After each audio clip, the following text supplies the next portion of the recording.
Sir.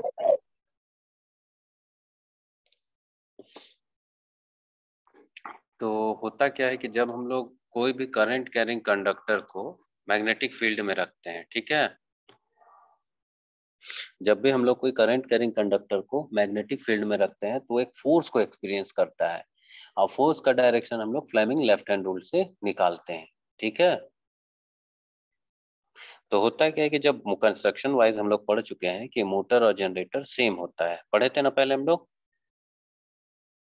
Yes sir. तो आवाज देते रहना है ना जब आप, तो जब हम लोग मोटर और जनरेटर पढ़े थे सेम होता है कंस्ट्रक्शन वाइज, तो हम लोग देखे हैं कि जब कंस्ट्रक्शन वाइज सेम है लेकिन उसका क्या अलग उसको करता है, वर्किंग प्रिंसिपल उसको अलग करता है ना, वर्किंग प्रिंसिपल उसको अलग करता है। तो यहाँ पे मोटर, इसमें क्या था जनरेटर में कि हम लोग क्या करते थे कि फील्ड वाइंडिंग था और आर्मेचर वाइंडिंग था, तो फील्ड वाइंडिंग को एक्साइट करते थे डीसी सप्लाई से, आर्मेचर को किसी एक्सटर्नल सोर्स से रोटेट करवा देते थे। तो वो क्या करता था कि इलेक्ट्रिकल में तुम्हारा मैकेनिकल एनर्जी को इलेक्ट्रिकल एनर्जी में कन्वर्ट करता था, ठीक है, फ्लक्स कट करता था, ईएमएफ इंड्यूस्ड होता था Faraday law of electromagnetic induction के थ्रू, और इसके बाद हमारा ईएमएफ इंड्यूस होता था। लेकिन जब हमारा मोटर की हम लोग बात कर रहे हैं, ठीक है, हम लोग मोटर की बात करें तो मोटर में हम लोगों का क्या होता है, इलेक्ट्रिकल एनर्जी को मैकेनिकल एनर्जी में कन्वर्ट करता है मोटर, यही करता है ना। Yes sir. यस। तो यहाँ पे हम लोग क्या करते हैं कि जब मोटर का फील्ड वाइंडिंग और आर्मेचर वाइंडिंग दोनों में हम लोग डीसी सप्लाई देते हैं, तो हम लोग हमेशा जानते हैं कि कम्यूटेटर वहाँ एक ऐसा डिवाइस है जो एसी को डीसी और डीसी को एसी में कन्वर्ट करता है, ठीक है। कम्यूटेटर कैसा डिवाइस है जो डीसी को एसी और एसी को डीसी कन्वर्ट करता है। तो जब हम लोग सप्लाई डीसी देते हैं कम्यूटेटर के थ्रू आर्मेचर में एसी जाता है, ठीक है, यहाँ तक याद रखना। अब क्या होता है कि हमारा जब भी ये लॉ बोलता है कि whenever current carrying conductor place in a magnetic field it experience and force, जब भी हम लोग एक करंट कैरिंग कंडक्टर को मैग्नेटिक फील्ड में रखते हैं वो एक फोर्स को एक्सपीरियंस करता है। और डायरेक्शन ऑफ फोर्स हम लोग किससे निकालते हैं, तो फ्लेमिंग लेफ्ट हैंड रूल में।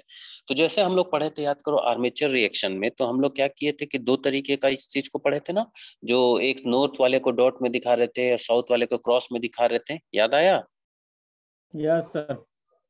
वो डॉट और जो क्रॉस करते थे वो लोग हम लोग करंट के डायरेक्शन से करते थे, है ना।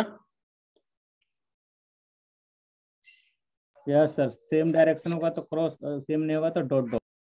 नहीं नहीं, सेम नहीं, मतलब हाँ सेम डायरेक्शन होगा तो डॉट होगा, अपोजिट होगा क्रॉस, मतलब नॉर्थ पोल के इन्फ्लुएंस में है तो डॉट कर रहे थे, साउथ पोल के इन्फ्लुएंस में क्रॉस कर रहे थे। तो यहाँ पे भी क्या होता है, जब हम लोग डीसी सप्लाई दे रहे हैं फील्ड और आर्मेचर को, तो आर्मेचर जो हमारा यहाँ क्या रोटेटिंग पार्ट है, तो आर्मेचर में, आर्मेचर करंट कैरिंग कंडक्टर हो गया, current carrying conductor placed in magnetic field experience है फोर्स, तो एक फोर्स को एक्सपीरियंस करेगा और वो फोर्स को हम लोग किससे निकालेंगे, तो फ्लेमिंग लेफ्ट हैंड रूल से, ठीक है।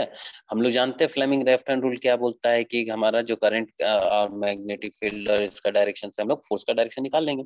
तो एक्चुअली मोटर के जनरेटर के अपोजिट डायरेक्शन में मोटर रोटेट करता है, तो मोटर का वर्किंग प्रिंसिपल यही है। कोई दिक्कत है इसमें किसी को? No sir. ठीक। तो मोटर कंस्ट्रक्शन वाइज बात करोगे तो मोटर और जनरेटर सेम होता है, कंस्ट्रक्शन में कहीं कोई अंतर नहीं होता, सिर्फ इसका वर्किंग प्रिंसिपल इन दोनों को एक दूसरे से अलग करता है, ठीक है। इसके बाद की बात है, अब एक जो हम लोग बहुत बार हम बोले थे ना, back EMF back EMF back EMF, बहुत बार बोले थे, हाँ या नहीं? Yes yes sir. Yes sir. सुन सुन के थक भी गया होगा बैक ईएमएफ, या समझ गया था क्या है? लेने थे सर। ठीक, हम समझाते हैं, बहुत अच्छे से समझ जाओगे अभी। होता क्या है कि जब हमारा, हम लोग क्या किए थे जनरेटर में कि भाई एक फील्ड था, एक रोटर था, रोटर मतलब कंडक्टर, फील्ड स्टेशनरी था, कंडक्टर रोटेट कर रहा था। फील्ड अगर जब वहाँ स्टेशनरी है, डीसी सप्लाई है, हम लोग पोल शूज को स्प्रेड कर दिए कि यूनिफॉर्म डिस्ट्रीब्यूशन फ्लक्स का हो रहा है। इसके बाद क्या कर रहे हैं, वहां पे हम लोग एक कंडक्टर को रोटेट करवा दे रहे, कंडक्टर फ्लक्स कट कर रहा है, फ्लक्स कट कर रहा है तो ईएमएफ इंड्यूस्ड हो रहा है। यहाँ तक कोई दिक्कत किसी को? रिस्पॉन्स नो दो, सर। रिस्पॉन्स दो, ठीक है। इस रिकॉर्डिंग में आवाज नहीं आ रहा है, वीडियो अपलोड भी होगा तो तुम्हारा कोई उसमें आवाज का नहीं आएगा, चिंता नहीं करो। जब होगा वैसा तो हम बताएंगे, टैब से हम पढ़ाएंगे लिख के, तब समझना बीच में तुम्हारा आवाज आएगा। तो कहने का मतलब है कि अगर मोटर का केस है, मोटर में भी जो हम लोग आउटर सरफेस जो हमारा फील्ड है उसको एक्साइट कर रहे हैं डीसी से, तो वो अपना फ्लक्स क्रिएट करेगा या नहीं क्रिएट करेगा? करेगा सर। कंडक्टर जो हम लोग बीच में आर्मेचर रखे हैं उसको डीसी सप्लाई दे दी, वो स्टेशनरी वो घूमना शुरू किया तो फील्ड के फ्लक्स को कट करेगा या नहीं कट करेगा? Conductor, armature conductor main field flux को कट करेगा या नहीं करेगा? कट करेगा सर। कट करेगा। कट करेगा तो क्या होगा? जब whenever a conductor cut magnetic flux and EMF is induced in it, यही बोलते हैं ना हम लोग, Faraday first law. Yes sir. Yes तो सर। जहां पर भी कंडक्टर करंट कट करेगा वहां पे ईएमएफ इंड्यूस्ड होगा। तो अब देखो मोटर का केस में जब हम लोग दोनों को सप्लाई दी है, वहां मोटर किस प्रिंसिपल में रोटेट किया है कि हम लोग बोलते हैं whenever a conductor put in a magnetic field, यानी sorry, whenever a current carry conductor is placed in a magnetic field it experience a force। ठीक है, उस फोर्स के कारण वो रोटेट करना स्टार्ट करेगा। ठीक है, नॉर्थ साउथ जो दोनों अपना पुल बनाएगा ना, उसके रिपल्सन अट्रैक्शन से वो स्टार्ट करेगा रोटेशन करना। लेकिन अब क्या हो रहा है कि जब वो मोटर के जैसा रोटेट कर रहा है, गोल गोल गोल गोल रोटेट कर रहा है, तो फ्लक्स को कट करेगा नहीं कट करेगा? करेगा सर। तो जब फ्लक्स कट करेगा तो सीधा सा रूल है, क्या इंड्यूस्ड होगा? ईएमएफ इंड्यूस्ड होगा। ठीक है, यस सर। ईएमएफ जब वो फ्लक्स कट करेगा तो वहां पे क्या होगा? ईएमएफ इंड्यूस्ड होगा। तो ईएमएफ इंड्यूस्ड होगा तो उसका कंडक्टर में जो ईएमएफ इंड्यूस्ड हो रहा है उसका डायरेक्शन कैसे फाउंड करेंगे? तो फ्लेमिंग लाइट एंड रूल से। और ये हमें अप्लाइड वोल्टेज के अपोजिट होगा। ठीक है, और ये अप्लाइड वोल्टेज का अपोजिट डायरेक्शन में है, इसीलिए इसका नाम दिया जाता है बैक ईएमएफ। समझ में आ गया ये बात? Yes sir. बैक ईएमएफ हमेशा अप्लाइड, मान लो अगर हम एक मतलब पूरब की दाहिने पैरों देख के एक तो बनाएंगे ना, उसको वोल्टेज दिखाएंगे तो पश्चिम की तरफ देख के बनाएंगे और उसको दिखाएंगे बैक ईएमएफ, जस्ट अपोजिट और सेम मैग्नीट्यूड। तो अब हम लोग जो बैक ईएमएफ सबको समझ में आ गया क्या है? When the armature of a DC motor rotate, the armature also rotate in a magnetic field. According to Faraday law of electromagnetic induction, EMF is induced in the conductor whose direction is found by Fleming right hand rule. Is in opposition of the applied voltage because of its opposite direction it is referred as back EMF। इसको ई subscript में भी दिखाते हैं। ठीक है, तो अब यहाँ पे देखो हम लोग जो बार बार हम बोलते थे कि बैक ईएमएफ मशीन को सेल्फ रेगुलेटिंग बनाता है। सेल्फ रेगुलेटिंग बनाने का मतलब है कि हमारा कॉपी में सभी को लिखो तो सेल्फ रेगुलेटिंग में क्या मतलब है, लिखो तो।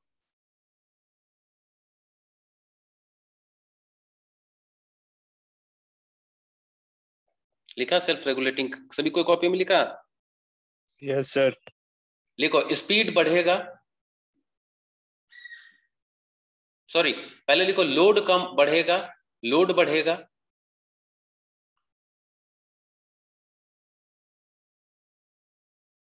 लोड बढ़ेगा तो स्पीड कम होगा, स्पीड कम होगा तो हमारा करंट बढ़ जाएगा। ठीक है, कोई दिक्कत? No sir. क्या लिखे, क्या लिखे? सर लोड इंक्रीज होगा लोड तो बढ़ेगा स्पीड डिक्रीज होगा।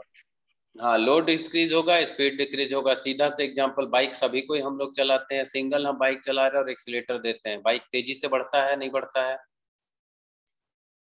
Yes sir. दो आदमी बैठते हैं, बाइक का एक्सीलेटर उतना ही देते हैं, बाइक की स्पीड में 60 की स्पीड में आता है लेकिन समय लगता है, मतलब बाइक में हमको एक्सीलेटर बढ़ाना पड़ रहा है, बढ़ाना पड़ रहा है ना उस स्पीड में लाने के लिए। Yes sir. फिर 3 जन बैठते हैं और एक्सीलेटर देना पड़ता, मतलब पेट्रोल का कंजम्पशन बढ़ रहा है।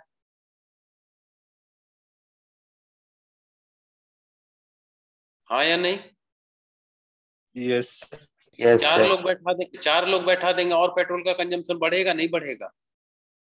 बढ़ेगा सर। बढ़ेगा। लेकिन मोटर में पेट्रोल डालते हैं क्या? No sir. नहीं सर। मोटर का करंट पेट्रोल बढ़ेगा। करंट बढ़ेगा। तो एग्जाम्पल समझ में आ गया। अभी लिखो दूसरा कि हम लोग स्पीड लोड कम करेंगे स्पीड बढ़ेगा करंट घटेगा, लोड कम करेंगे स्पीड बढ़ेगा करंट घटेगा। अब एक चीज देखो, वोल्टेज इक्वेशन क्या होता है, लिखो वोल्टेज इक्वेशन ऑफ मोटर, लिखो तो वोल्टेज इक्वेशन ऑफ मोटर लिखो, V equal to EB plus IARA। Voltage equation of motor V equal to EB plus IARA। क्यों लिख रहे हैं? तो देखो ये जो हम यहाँ पे अप्लाइड वोल्टेज दे रहे हैं, अप्लाइड वोल्टेज दिख रहा है, ये वाला V, सभी को एरो दिख रहा है? Yes, sir. चला रहे हैं इस पे हाथ। यहाँ से जाएगा तो आर्मेचर रेसिस्टेंस ड्रॉप, तो बचा हुआ यहाँ EB होगा, तो EB plus IAR equal to V होगा। तो वोल्टेज इक्वेशन ऑफ मोटर क्या है? EB plus IARA। अगर उस इक्वेशन से IA हमको निकालना होगा तो क्या हो जाएगा? V minus EB by RA होगा या नहीं होगा? बोलो, होगा?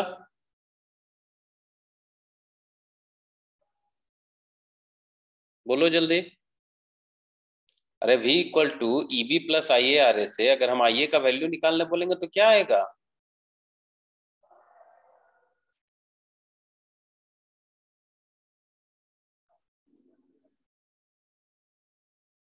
दिन, क्या नाम है जी तुम्हारा? दिन बंधु। Yes, sir. क्या होगा I का वैल्यू? इस इक्वेशन से सॉल्व करो। V equal to EB plus IARA, तो IA का वैल्यू क्या होगा? IA इक्वल टू फॉर्मूला क्या बनता है? V EB है तो ले जाएंगे लेफ्ट साइड, तो EB माइनस IA है, सॉरी V माइनस EB हो जाएगा। EB फिर by RA। IA आ रहा है तो IA इक्वल टू, तो डिवाइड करना पड़ेगा अब, तो V minus EB by RA ही बनेगा या कुछ और बनेगा?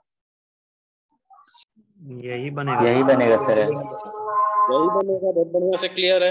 नेक्स्ट हमारा बैक इसका हमको बताओ, वोल्टेज इक्वेशन ऑफ जनरेटर क्या है? EB equal EG equal to क्या था?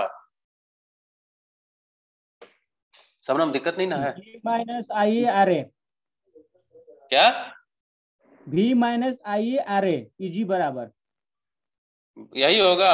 हम जनरेटर का पूछ रहे हैं। अरे जनरेटर का वोल्टेज इक्वेशन बोलो, उस दिन EMF इक्वेशन ऑफ जनरेटर जो डिराइव किए थे।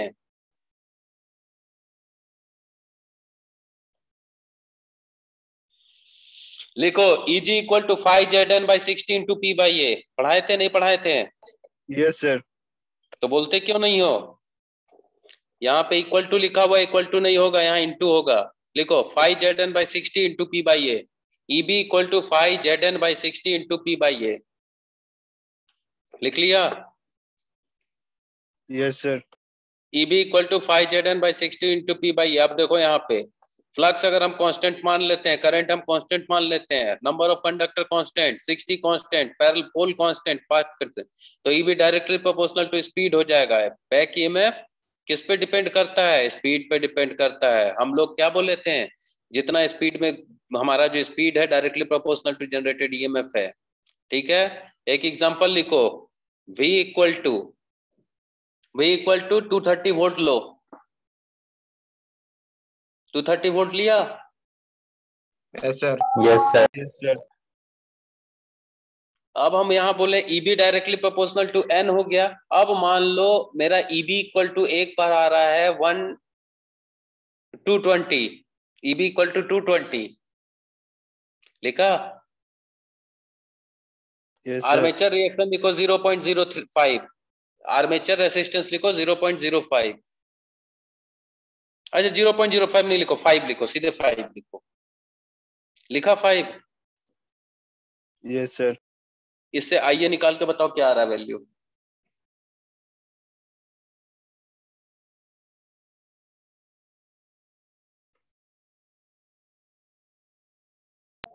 To sir. Sir 2। 2 sir. Next क्या करो, हम स्पीड को कम कर रहे हैं, स्पीड कम कर रहे हैं मतलब लोड बढ़ा रहे हैं। स्पीड अब मेरा कम हो गया, 180 पे आ गया। बाकी डेटा सेम लो। EB equal to 230, resistance equal to 2, V equal to 230, resistance equal to 2 और EB इक्वल टू लिखो 180। वैल्यू बताओ आइए का।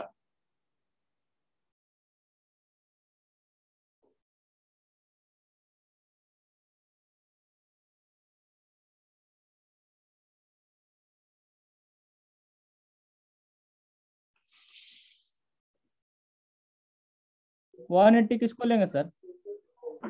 180 EB को लेंगे। So 10. 10 ampere sir. क्या? 10 एम्पियर। 10 एम्पेयर आ गया ना। तो हम इसके पहले क्या लिखवाए थे इक्वेशन? देखो तो कि अगर लोड बढ़ाएंगे स्पीड घटेगा, करंट बढ़ेगा। लोड घटाएंगे, स्पीड बढ़ेगा, करंट घटेगा। हो रहा है नहीं हो रहा है? पहले में जब 220 ज्यादा स्पीड है या 180 ज्यादा स्पीड है? 220। ओ 220 सर। 220 में करंट कम आया या 180 में करंट कम आया? 220 में करंट कम है। 220। 220 में करंट कम आया। Higher the speed lower the current. मिल गया? यस। हाँ, अच्छा। हाँ या नहीं? तो एक चीज यहाँ दिखा कि अब हमारा क्या है, जब मशीन एक बार रोट, समझ लो मशीन, अब एक बार एक काम करो, जीरो ले लो, स्पीड जीरो ले लो, स्पीड जीरो ले लो, ठीक है? स्पीड जीरो तो बैकिंग में,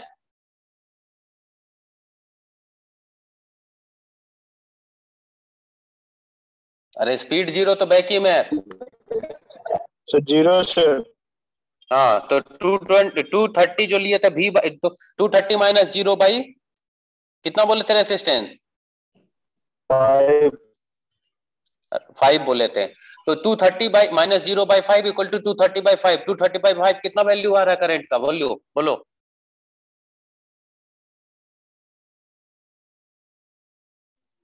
46 सर। 46 एम्पियर।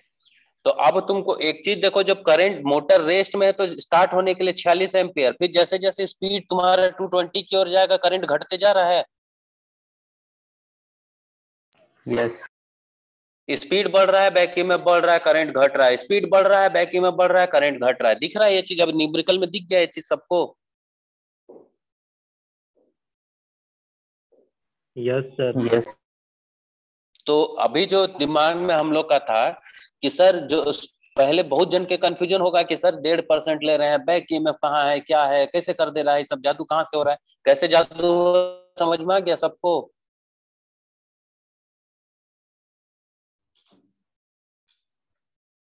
तो ये जो हमारा स्टार्टिंग करंट है, मशीन जब जीरो में है मैक्सिमम करंट ड्रॉन कर रहा है, तो इस स्टार्टिंग करंट को रोकने के लिए हम लोग स्टार्टर लगाते हैं। अब समझ में आ गया बात? Yes sir. तो बैक ईएमएफ क्या है? मशीन को सेल्फ रेगुलेटिंग बनाता है। कैसे बनाता है? तो पूरा इस एग्जांपल को समझाओगे कि व्हेनेवर, मतलब जब भी हमारा कोई भी कंडक्टर मैग्नेटिक फ्लक्स को कट करता है, ईएमएफ इंड्यूस्ड होता है, और यहाँ पे इसका डायरेक्शन क्या हम निकालेंगे? फ्लेमिंग राइट हैंड रूल से निकालेंगे, जो कि अप्लाइड वोल्टेज के अपोजिट काम करता है। ठीक, अप्लाइड वोल्टेज के अपोजिट करता है, तो एक तरह से लेंज लो हो गया। यहाँ पे लेंज लो क्या बोलता है? जो हमको प्रोड्यूस कर रहा है हम उसको अपोज करेंगे। हमको प्रोड्यूस कौन किया है भैया? तो अप्लाइड वोल्टेज किया। जो हम अप्लाइड वोल्टेज दे रहे हो हमको प्रोड्यूस कर रहा है, तो हम उसको अपोज करेंगे। अपोज कैसे करेंगे? तो उसके अपोजिट डायरेक्शन में खड़ा होके सीधा सा ये भी तर्क दे सकते हैं, ठीक ना?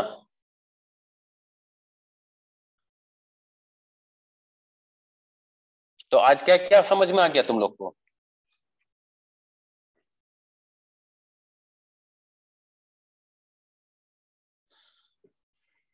बोलो, आज क्या क्या हम लोग पढ़ लिए हैं? सर डीसी मोटर कैसे काम करता है सर, फिर बैक ईएमएफ के बारे में पढ़ लिए हैं। सिग्निफिकेंट ऑफ बैक ईएमएफ पढ़ चुके हैं, डीसी मोटर का वर्किंग प्रिंसिपल पढ़ चुके हैं। कहीं कोई दिक्कत है इन दोनों चीजों में? No sir. No sir. No sir. बोलो, इसके अलावा और क्या पढ़ा दें? अब पूछो जो पूछना है तुम लोगों को। चलो,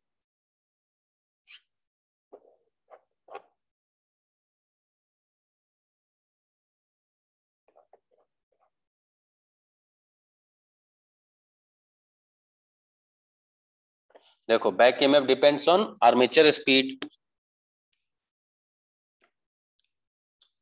If speed is high and hence Ia is small. If speed is less, Eb is less and more current flow to develop torque. ठीक है? टॉर्क जैसे टॉर्क भी बढ़ता है, स्पीड जैसे कम होगा टॉर्क।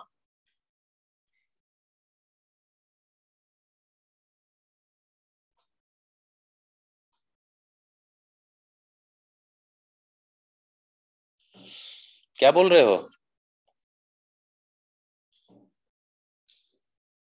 यहाँ पे जो इक्वल टू है ना, वो इनटू होगा हर जगह।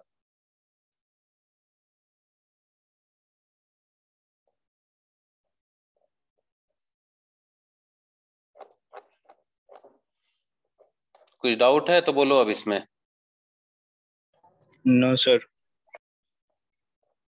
बढ़िया से समझ में आ गया है?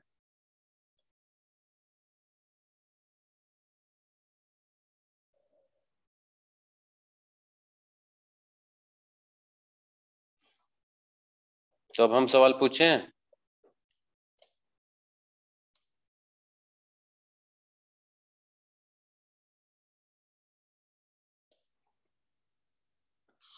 हम सवाल पूछें, कार्बन ब्रश क्यों यूज किया जाता है करंट कलेक्शन के लिए, कॉपर क्यों नहीं?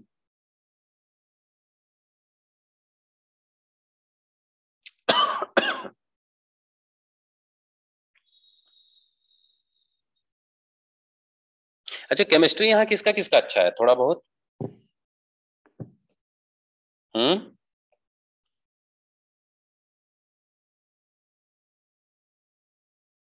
बोलो।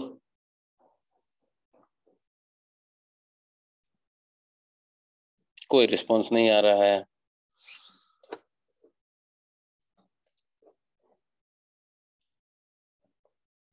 सीखा? अनम्यूट करो। Yes sir. केमिस्ट्री पढ़ी है? Yes sir. एटम क्या होता है?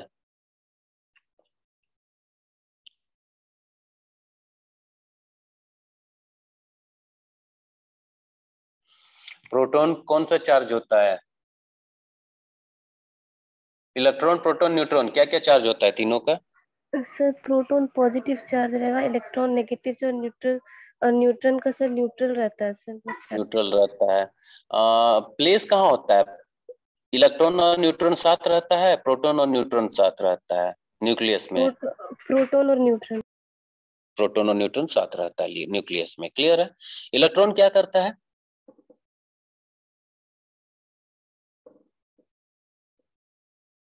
रिवॉल्व करता है उसके, या फिर खड़ा रहता कहीं और रहता है? नहीं सर, ऑर्बिट में वो रिवॉल्व करता है। ऑर्बिट में रिवॉल्व करता है, बहुत बढ़िया। डरना नहीं है, हमको भी नहीं आता है, हम तो सिर्फ पूछ रहे हैं तुमसे, है ना, हमको भी नहीं आता है सब। तो ऑर्बिट पे जब करता है तो ऑर्बिट हमेशा क्या चाहता है, किस स्टेट पे आना? वो ऑक्टेट और ऑक्टेट में आना चाहिए। ऑक्टेट। ऑक्टेट को क्या बोलते हैं, स्टेबल स्टेट बोलते हैं ना? Yes sir. ऑक्टेट कहने का क्या मतलब है? उसमें 8 इलेक्ट्रॉन्स रहेगा। अच्छा, एक ऑर्बिट में, तो कैसे एक न्यूक्लियस के बाद का पहला में तो 2 जगह होता है, हम जहां तक जानते हैं। पहले में 2 होगा सर, उसमें फिर 8 रहेगा, फिर 8 उसके बाद 16 जाएगा। 16 होगा, उसका फॉर्मूला क्या है, 2 to the power n है ना शायद? हाँ सर। n का स्क्वायर है सर। हाँ, n का स्क्वायर। n का स्क्वायर है सर। अच्छा, 2 का n का स्क्वायर है ना? Yes sir, 2n। 2n square, यही बोल रहे हो ना?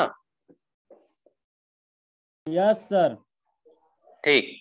हम जो समझना चाह रहे हैं, हम कितने लोग को पता है, पार्टिसिपेट करो। अब एक चीज बताओ, हमको बहुत हमेशा समझ ही नहीं आया यार आज तक कि जो हम लोग बोलते हैं करंट फ्लो होता है, तो वहां पे इलेक्ट्रॉन फ्लो होता है, तो इलेक्ट्रॉन फ्लो हो रहा है, होता क्या है वहां पे, कुछ पता है किसी को?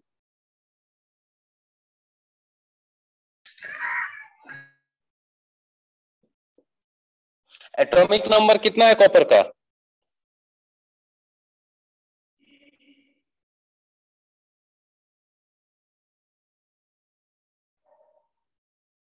ट्वेंटी 28 या 29? 29। और अल्युमिनियम का?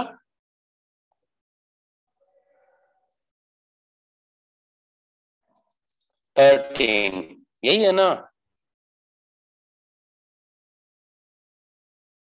अरे इसमें तो पार्टिसिपेट करो, ये तो तुम लोग पढ़ाए होगे, हम पढ़ा रहे हो हमको, अब इसमें बोलने में डरना क्या है, बोलो। Yes sir. रंभा कहाँ गई? रंभा भी नाम हमको कहीं दिखा था। हाँ, रंभा कौन है?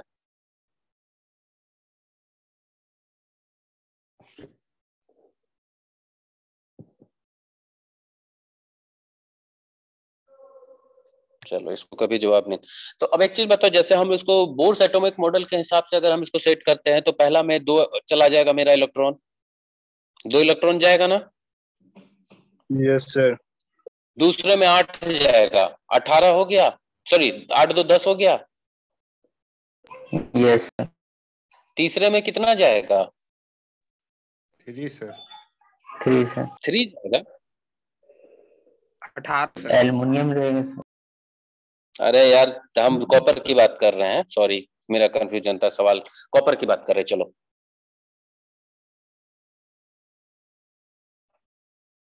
क्या होगा सीखा कॉपर में?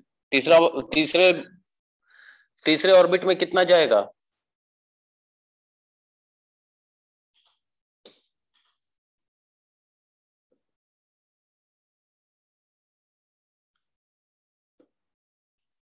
सर 18 जाएगा ना, 18 जाएगा। यस सर, बचा 18 कितना, टोटल कितना हो गया? 28। 28 बचा कितना? चौथे ऑर्बिट के लिए कितना बचा? 1 एक बचा। तो वो जो एक इलेक्ट्रॉन है वो हमारे न्यूक्लियस से दूर हो रहा है या पास है? दूर हो रहा है। दूर हो रहा है सर। अच्छा, यहाँ पे कुछ ऐसा होता है क्या कि फोर्स ऑफ अट्रैक्शन या कुछ काम करता है? न्यूक्लियस अट्रैक्ट करना चाहता है इलेक्ट्रॉन को, ऐसा कुछ है क्या या नहीं है? पॉजिटिव नेगेटिव चार्ज एक दूसरे को अट्रैक्ट करते हैं या नहीं करते हैं? करता है सर। करता है सर। करता है सर। कंफर्म हो? Yes yes sir. तो जो चौथा पार्टिकल है हमारा, जो सिंगल घूम रहा है, एक अकेला धकेला पड़ा हुआ है, वो घूम रहा है, वो क्या है? वही हमारा फ्री इलेक्ट्रॉन है। ठीक है, वही हमारा फ्री इलेक्ट्रॉन है। अटेंडेंस भेज देना कोई। तो वो जो हमारा फ्री इलेक्ट्रॉन है, अच्छा चौथे ऑर्बिट में होना कितना चाहिए? चौथे ऑर्बिट में, हेलो, 32 32 होना, 32 सर। 32 होना चाहिए, लेकिन है एक, तो उसको 32 31 गेन करना आसान है या एक छोड़ देना आसान है? छोड़ देना छोड़ सर। देना छोड़ सर। देना छोड़ सर। देना सर। छोड़ देना। तो जो कॉपर का, ये तो हम लोग एक एटम की बात किए ना, हम लोग कितना एटम की बात किए? एक एटम की बात किए। तो कॉपर वायर में वैसा कितना एटम होता है? बिलियंस ऑफ होता है। Yes sir. Yes sir. तो ये जो फ्री इलेक्ट्रॉन एक है, ये क्या करता है? एक ऑर्बिट से दूसरे ऑर्बिट, तीसरे ऑर्बिट जंप करता रहता है, नहीं करता है? करता है करता है सर। सर। लेकिन ये क्या है, सिस्टमेटिक ढंग से जंप नहीं करता है, मतलब रैंडम जंप करता है। कभी इधर चल गए, कभी उसके इधर चल गए, खाने कभी उसके घर चल गए, यही करता है ना? सर B2 वेटिंग रूम में सर। तो अब वो देर से आएगा तो वेटिंग रूम में तो रहना पड़ेगा ना। कोई नहीं है वेटिंग, अच्छा है, सर आया था सर, कट गया सर। ठीक, चलो ठीक कर दिए। तो इधर उधर जंप करता रहेगा। लेकिन अब क्या है कि जब हम लोग किसी फोर्स को वहां पे वोल्टेज सोर्स देंगे या कोई सोर्स अप्लाई करेंगे, तो ये इलेक्ट्रॉन एक सीक्वेंस में फ्लो करना शुरू करता है। यही ना फ्लो ऑफ इलेक्ट्रॉन है? Yes sir. Yes sir. हाँ या नहीं? Yes yes sir. Sir. Yes sir. तो अब वो तार को काटेंगे तो इलेक्ट्रॉन बाहर गिरना चाहिए। हाँ सर बाहर नहीं गिरता सर। तो क्यों नहीं गिरता है? वही तो हम पूछना चाह रहे थे इतना देर से।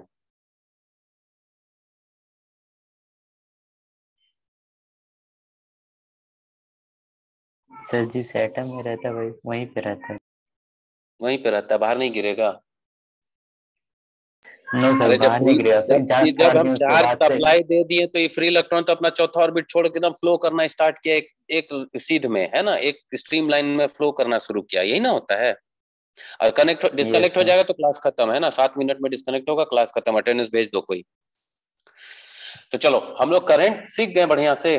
करंट फ्लो क्यों होता है सीख गए ना बात बात में, या दिक्कत है किसी को? No sir. ये चीज किसको किसको पता था यहाँ पे? बढ़िया से ये जो हम लोग डिस्कस किए, हमको तो नहीं पता था, तुम ही लोग से सीखे। और किसको किसको नहीं पता था? सर मेरे को नहीं पता था। मुझे भी नहीं पता था सर। चलो बढ़िया। देखो ऐसा नहीं है, नहीं जानना कोई बड़ा चीज नहीं है, लेकिन नहीं सीखना गलत है ना? नहीं सीखना क्राइम है कि नहीं? Yes sir. तो यस सर। छोटा छोटा चीज ऐसा जो है ना बाबू, थोड़ा थोड़ा हर दिन ऐसा करो कि कुछ कुछ टॉपिक पकड़ो तुम लोग, और हर कोई अपना अपना कि जो डाउट होता है। मेरे दिमाग में था यार, एक दिन ऐसे ही बैठे थे तो ध्यान आया कि जो इलेक्ट्रॉन होता है हम भूल गए थे।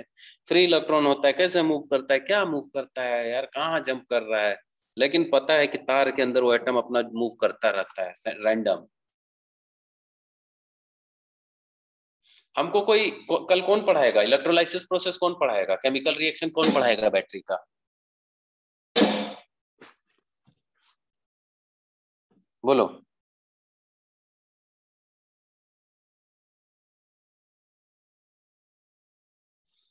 केमिकल रिएक्शन होता है ना, एनोड कैथोड को ही ना इलेक्ट्रोलाइट में डुबाते हैं, डाइल्यूट H2SO4 में, यही कुछ था ना? Yes sir. Yes, sir. तो कौन पढ़ाएगा हमको इसको?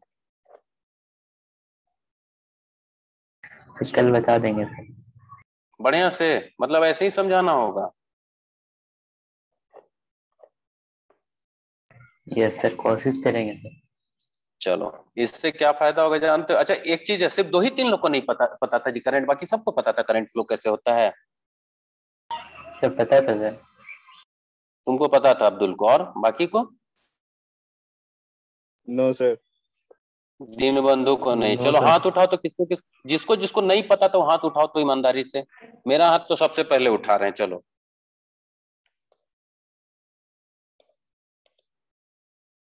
मेरे लिए ऑप्शन नहीं है हाथ उठाने का। मतलब 19 लोगों में 10 लोगों को नहीं पता था, बहुत बढ़िया। 11 हम भी हैं जिसमें।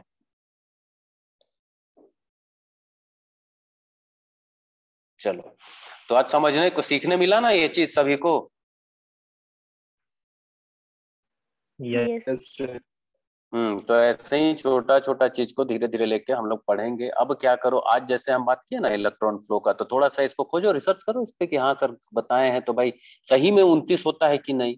और जो चौथा इलेक्ट्रॉन है वो क्या करना है कि ना, हमको स्टेबल में आना। मान लो अगर 31 इलेक्ट्रॉन होता उसमें आउटर में, तो वो क्या करता, एक लेता,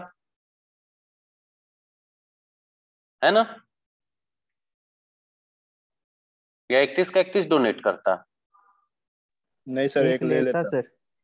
एक लेता, मतलब वो देखेंगे कि स्टेबल होने में, ऑक्टेट स्टेट जो बोल रहे, स्टेबल स्टेट आने में उसको लेना आसान है या देना आसान है ना। तो ये सब चीज छोटा छोटा अगर हम लोग इसको नहीं जानेंगे तो आज के बाद क्या होगा ना कि करंट क्या है, फ्लो ऑफ इलेक्ट्रॉन है भैया। फ्लो ऑफ इलेक्ट्रॉन क्या है, इसके आगे तो ब्लैंक हो जाते हैं। होते हैं नहीं होते हैं?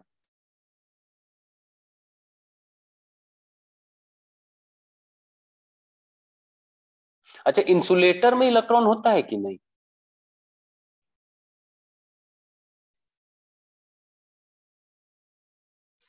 प्लास्टिक एटम का बना है, प्लास्टिक में होता है कि नहीं एटम? होता है सर। रबर में सर होता है? होता है, हर हाँ। चीज में तो एटम उसमें होता है सर। तो उसमें करंट क्यों नहीं फ्लो होता है, जब वहां पे भी तो इलेक्ट्रॉन है, फ्री इलेक्ट्रॉन वहां है या नहीं है? उसका है सर। ऑक्टेन ग्रुप फुल होगा सर, वो उसका और ऑक्टेन फुल होगा, जैसे 8 का फुल 8 हो। होगा। उसका देखो कंटेंट तुम ऑक्टेट या डेफिनेट तरह कंफ्यूज से हो। स्टेबल है सर। बात है कि हम लोग को याद नहीं है, होगा पे नहीं बात करना है हमको। क्या बात करना है, जैसे हम 29 बोले तो हाँ खोल के किताब देखना, कॉपर का 29 ही मिलेगा। तो होगा पे नहीं, उसका हमको आप डिटेल दीजिएगा क्या है। ठीक है, जैसे रबर होता है और पीवीसी होता है, उसका क्या स्थिति है, क्यों, थोड़ा सा एक बार जानना चाहिए ना। Yes sir. तो उसको इसको खोज के रखना। इतना 2 चीज हमको कल तुम लोग पढ़ाओगे, ठीक है? और कल फिर मशीन का इसी तरीके से थोड़ा खेलते उलते हम लोग सीखेंगे आगे का पार्ट। मजा आ रहा है मशीन भी पढ़ने में या नहीं आ रहा है? मजा आ रहा आ है रहा है सर। सर। आ रहा है सर। चलो, तो मशीन जितना पढ़ाए बाबू कंप्लीट करोगे, ट्रैक्शन एस्टिमेशन जितना पढ़ाए कंप्लीट। नाम खराब मेरा नहीं करेगा तब अब। नहीं करेंगे सर। नहीं हाँ, होगा मेरा सर। सब्जेक्ट रिजल्ट उठा के देखना, मेरा बात में नहीं जाना, लेकिन मेरा रिजल्ट उठा के सीनियर का देख लेना। एस्टिमेशन और मशीन में बहुत कम फेल किया है सर तो उसको हाँ। सर वो पीवीसी और क्या रबर में करंट फ्लो इसलिए नहीं होता क्योंकि वो लोग का जो कंडक्टर बैंड और वैलेंस बैंड का जो बैंड गैप रहता है वो बहुत ज्यादा रहता है, इलेक्ट्रॉन उसमें जंप नहीं कर पाता है। गैप ज्यादा होने के कारण। तो ये वाला हमको नहीं समझ में आया बाबू, गैप क्या होता है, थोड़ा सा समझाओगे इसको बढ़िया से, है ना? ठीक है सर। देखो एक चीज है कि तुम जो बोल दिया कि वैलेंस बैंड गैप ज्यादा है, यहाँ हम लोग 19-20 लोग में सही में नहीं पता है बहुत जन को। हम मान लो थोड़ा बहुत देख याद रखे हैं, बता सकते हैं, लेकिन क्या 20 लोग याद रखा है वैलेंस बॉन्ड क्या है? सब ना नहीं सर। फैन बंद कर देना। वैलेंस बॉन्ड बता पाएगा सब कोई? गलत बोल रहे हैं? तुम ही बैलेंस बॉन्ड को एक्सप्लेन कर पाओगे तुरंत अभी यहाँ से? No sir.